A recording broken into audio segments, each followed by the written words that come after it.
Be witnesses of joy, be messengers of joy. For the Lord be known, for the Lord be loved, for the gospel be served in diversity. Saudari-saudara pencinta insan yang terkasih, selamat pagi.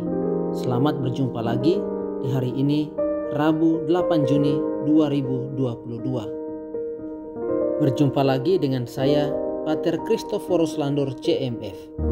Kita akan merenungkan Injil Matius bab 5 ayat 17 sampai 19.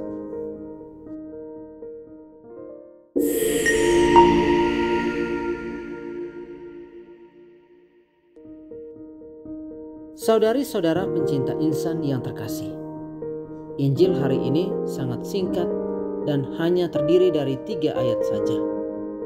Namun, cuplikan kisah dan ajaran yang dihadirkan sangatlah menarik untuk kita renungkan bersama.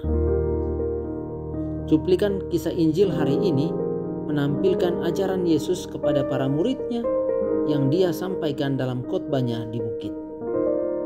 Dalam khotbahnya, Yesus memberitahukan kepada murid-muridnya bahwa tujuannya datang ke dunia bukanlah untuk meniadakan hukum Taurat atau mengeritik apa yang diberitakan dan yang diajarkan oleh para nabi. Maksud kedatangan Yesus adalah untuk menggenapi hukum Taurat dan ajaran para nabi.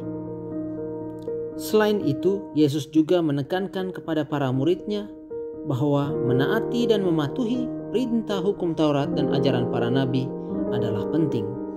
Bagi Yesus, barang siapa menjalankan Taurat, dia memiliki posisi yang tinggi di dalam kerajaan surga.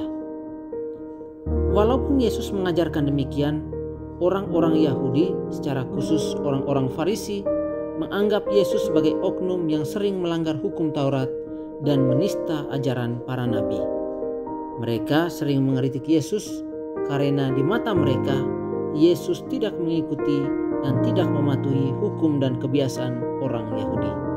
Selain itu, seringkali mereka mengamat-amati Yesus untuk mencari dalil agar Yesus dipersalahkan, karena bagi mereka, sekali lagi, Yesus adalah oknum yang merusak kesucian hukum Taurat dan ajaran para nabi.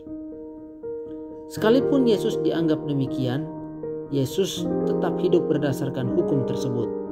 Dia berusaha mengikuti 603 perintah Taurat yang ada. Namun berbeda dengan cara orang Farisi menghidupinya. Yesus berusaha mengembalikan hukum itu pada tempat yang sebenarnya, yang membuat manusia bebas, bukan sebaliknya, malah membuat manusia terkungkung.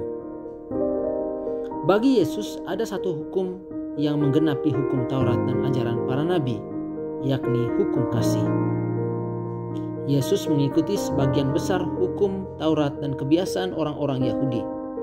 Namun ketika datang kepada orang-orang yang membutuhkan cinta kasih, Yesus hidup menurut hukum Allah. Ya, semua perintah itu penting dan perlu. Namun bagi Yesus, 2 perintah pertama adalah dasar dari 8 perintah lainnya, yakni cinta akan Allah dan cinta akan sesama. Cinta harus datang sebelum segala-galanya. Saudari-saudara pencinta insan yang terkasih, kita juga bisa menjadi legalistik sama seperti orang-orang Farisi. Kita mungkin doyan mengamat-amati, bahkan menghakimi orang lain karena melakukan segala sesuatu yang kita anggap tidak benar. Namun, siapakah kita untuk menghakimi? Kita tidak tahu mengapa orang itu melakukan tindakan tersebut. Dan intinya, itu bukan tempat kita untuk menilai dan menghakimi. Tuhanlah yang menilai dan menghakimi. Kita tentu tidak suka ketika orang lain menilai dan menghakimi kita demikian. Namun terkadang kita jatuh dalam penilaian dan penghakiman demikian, bahkan mungkin sebelum kita menyadarinya. Saudari-saudara pencinta insan yang terkasih, hari ini kita diundang untuk sadar diri dan membarui pola kita menilai sesama. Perhatikan baik-baik interaksi kita dengan orang-orang yang mungkin tidak terlalu kita sukai, atau seseorang yang mungkin membuat kita marah dan kesal. kita mungkin lebih cenderung menemukan kesalahan pada mereka daripada kesalahan pada orang-orang yang kita sukai dan kita cintai.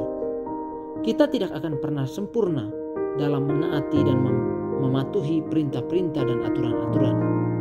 Bagaimanapun, kita adalah manusia, bukan Tuhan.